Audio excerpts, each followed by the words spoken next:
We're gonna be doing Durin story quest. I didn't mean to actually start the story quest, but I've kind of already did, so let's do it. Yeah, I was just about to come find you. Let's see what... Now sprout to life the story's seeds, stirred by wind-born melodies. Then on that breeze the music leaves, fading into distant memories. Seek the place where wind and tale entwine, and once there, make 3 riddles into verse, and 3 melodies into song. For in poetry and song will this story start to blossom. Come on! Another riddle? All that talk about wind and melodies? What do you think the answer could be? Oh! Care to elaborate? Wind? Music? Poetry? Tone-deaf bards gotta know the answer. You mean Lord Barbato? Albedo introduced us when I first arrived in Mondstadt. I mean, someone like me was bound to catch his eye sooner or later. It's better that it's out in the open anyway. Now, how should we track him down? Track it down. Oh. I'm pretty sure he's already caught wind of what's going on here. Why don't we just see where the wind takes us? Right. He definitely makes it easy to forget he's a real god sometimes.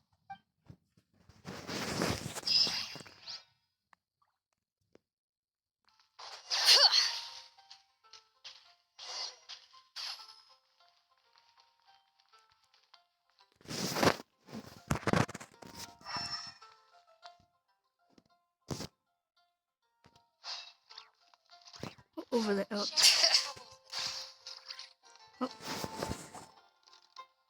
Traveler, Paimon! What a sight for sore eyes! And the little dragon from the fairy tale world. I heard your voices calling out to me on the wind. Something about needing help with a riddle? Sorry to disturb you, Lord Barbados. Disturb me? Not at all! To tell you the truth, I'm just as curious about this riddle as you are. Let me take a look.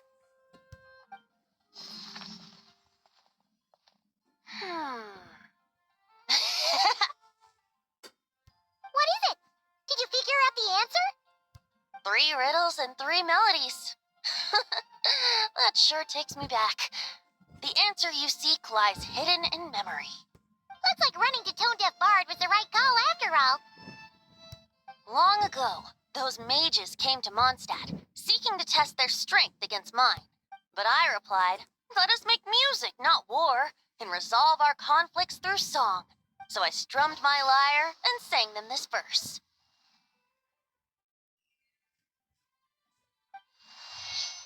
Oh wind, welcome now, my guest. Pass through verdant leaves unseen, where shape your formless self may take, and offer up a graceful scene, a fleeting gift for welcome's sake. Leap at the edge of a sea of clouds, where land meets sky and sky meets ground. There frighten off the noisy crowds and bring my guests a calm profound.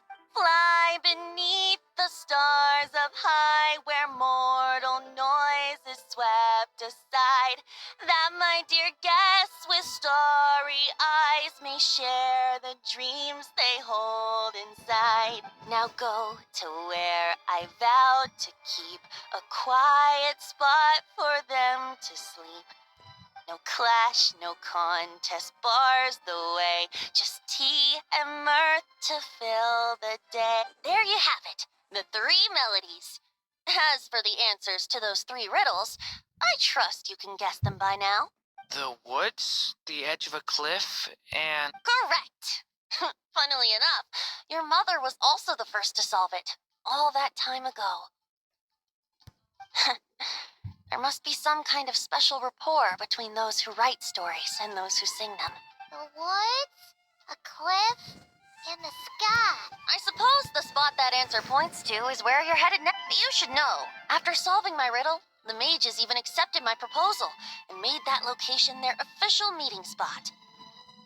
And going by what your book is suggesting, once you found it, you might want to try playing the melody I just shared with you. Guess you can be pretty reliable when it counts, huh? Great Animal Archon?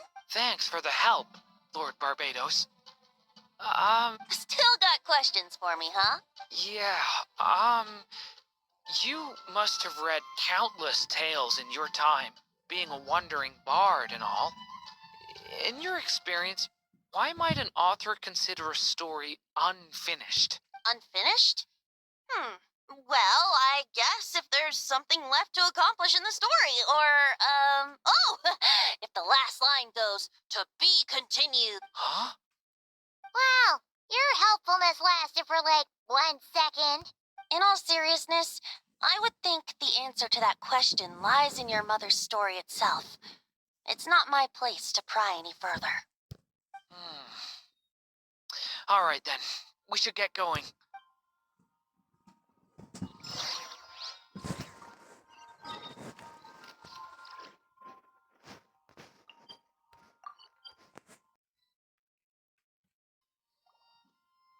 Okay, we're here! Now, we just need to play the 3 melodies, and we should be able to gather the memories for the next chapter. A musical performance? Out of all the things Miss Lisa has taught me, that's the one I'm worst at.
Even a war that shook the world could not halt the witches' gatherings. Yet even so, with the passing of time, 3 of their teacups no longer came to be set.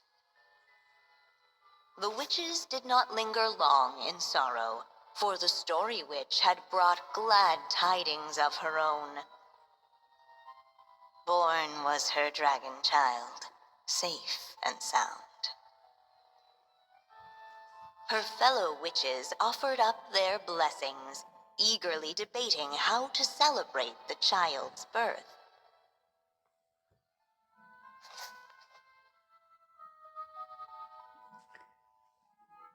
Hmm. In the end, they settled on the most vibrant balloons they could find. After all, what could be more joyous than the arrival of new life? And so, the witches' gathering turned into a birthday celebration.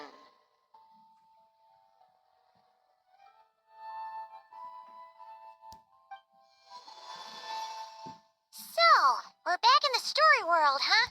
As if from nowhere, new guests appeared at the witches' table. Perhaps they too had come to celebrate the dragon child's birthday. Yet while everyone else was busy thinking about what kind of gift to offer, these 3 seemed to have come empty-handed. Hardly the recipe for a warm welcome to a birthday party now, is A gift? Hey, what's this all about?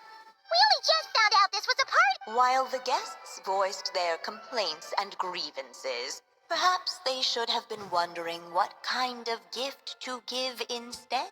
So, we need to bring a gift to advance the story?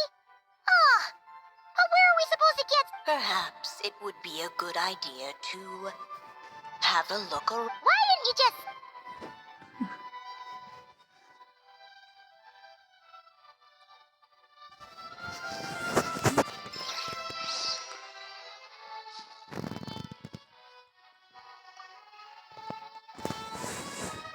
Hey, is that the other Durin? Hey, Mini Durin! Nope, no reaction. Seriously, did he doze off at his own birthday party? Brought to life by the witch's magic ink, the dragon child played with animated glee each time the tip of her pen danced across. Yet she could not spend all her time writing. For the upcoming witches' gathering, she had no choice but to set down her pen. But before doing so, she wrote one last line. So did the child drift off into blissful slumber. Well, that's a bit convenient. Strange. I don't remember ever being at any of the mages' gatherings. When exactly was this birthday party supposed to have happened? No wonder you don't remember. From the looks of it, you were probably fast asleep at... The witches went on chatting away, ignoring the empty-handed guests.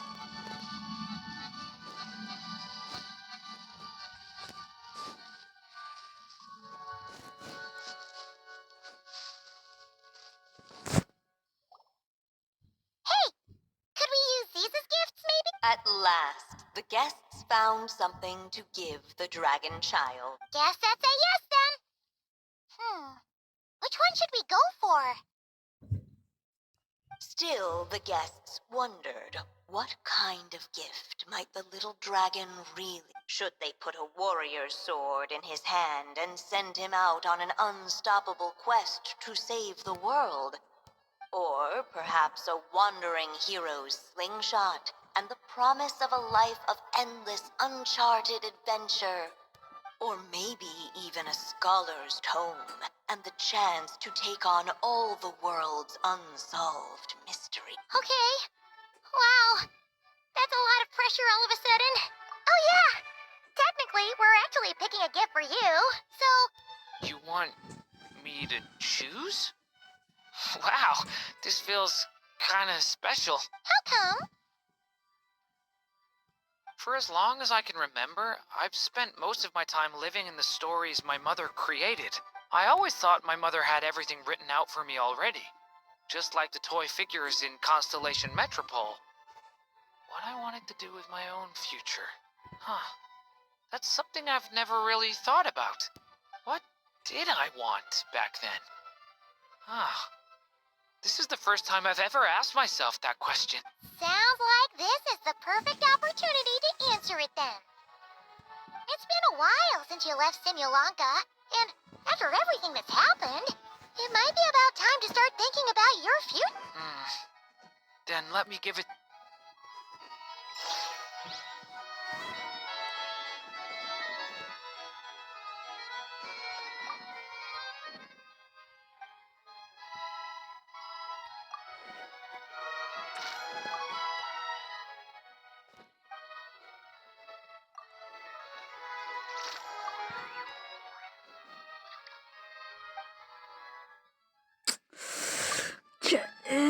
The guests hesitated, and not without good reason. Given how much this gift would mean to the little dragon, a bit of careful thought could go a long way. Oh, which one should I choose? The witches went on chatting away, ignoring Hello. the empty-handed guests. I'm on your tea.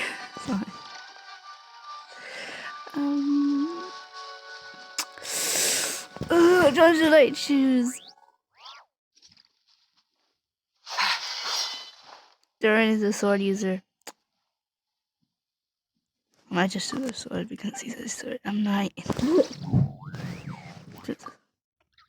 I'll choose the sword. In the end, the guests settled on the warrior's sword. So, your dream is to become a... I just really want to be able to keep people safe. If my time in Nodcry taught me anything, It's that a lot of problems in this world can only be settled by strength of... As long as I can help people. That really? But...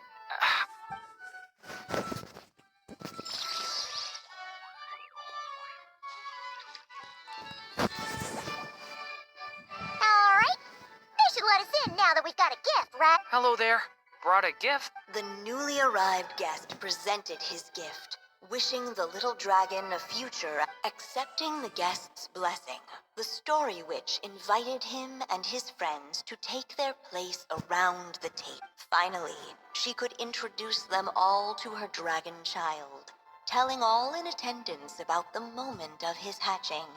And of course, the name he'd been given. It was then that the seer witch, diviner of the stars, withdrew her gaze from the heavens and turned a sorrowful glance upon the little dragon. You gave him the same name as that evil dragon? That's right.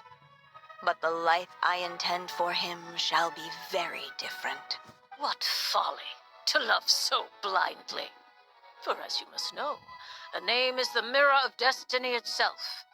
He who bears an evil dragon's name must also inherit the fate of its previous. His fate has been foretold. Then the witches at the table fell silent, for they knew the seer witch's words had never once proven wrong.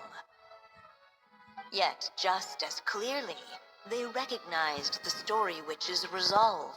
For there is scarce a force in this world more fearsome than a mother's love. At last, the merry witch stepped forward, dispelling the unease. So be it. Then we'll all lend a hand.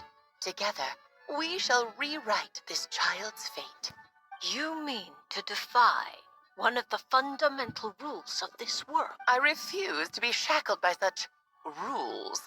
Besides, this is a witches' gathering, is it not? What could be more fitting a subject for this occasion than to defy them? Oh? Sounds like an interesting experiment. I suppose, were we to succeed in this endeavor, we might bring a touch of wonder to this otherwise dreary sky of stars. The merry witch finally talked them all round, just like she had done many times before. Warm and strong as the sun she was. So much so, in fact, that those who her light shined down upon had no choice but to bask in it. And so the witches readied their gifts, 3 marvels of the cosmos. For this child, I shall decipher the ravings of the heavens and lay bare before him the trickery of... For this child, I shall leave a formula powerful enough to unravel the very origins of this world, that he may seek another solution for the conundrum of his life. For this child, I shall call upon wondrous magic to make possible his impossible wish. All the story witch had was the pen in her hand, yet with the love that flowed from it, she resolved to bring forth a marvel of her own. For this child, I shall leave behind the last story I will ever write, and with it, a path to an ending yet untold. With the witch's blessings given and received, the little dragon's fate at last began to turn. In the midst of the dragon child's birthday celebration, the seer witch proclaimed her prophecy. The child had been given the evil dragon's name, and with it, the burden of its fate. But hearing this, the story witch vowed to rewrite it all, for such was her love and resolve. And so the other witches offered their gifts in turn, marvels as rare as any in the cosmos. Together, they sought to test one of the fundamental laws of this world, in part to support a mother's love, and in part to sate their own curiosity. Oh, and I almost forgot. Our new guests came bearing blessings of their own. Who knows? Perhaps this extra bit of courage might be all the little dragon needs to change his fate.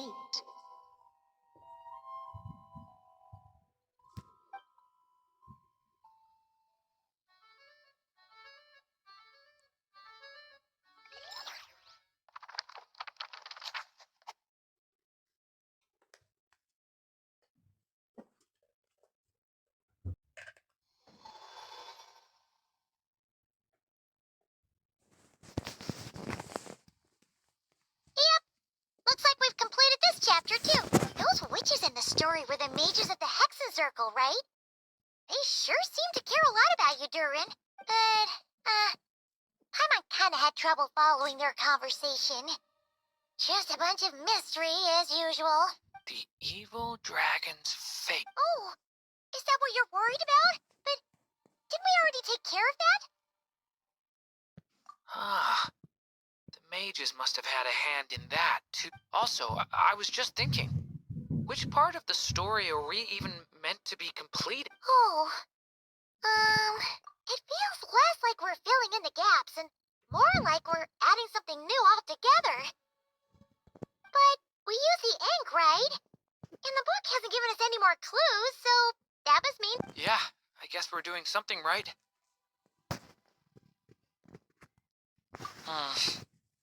Maybe I'm overthinking things. It's just, this is my mother's final wish, so I don't want to mess it up. Anyway, thanks for all your help. I'll let you know as soon as the book reveals a hint about the next chapter. Okay then. See you in the next chapter.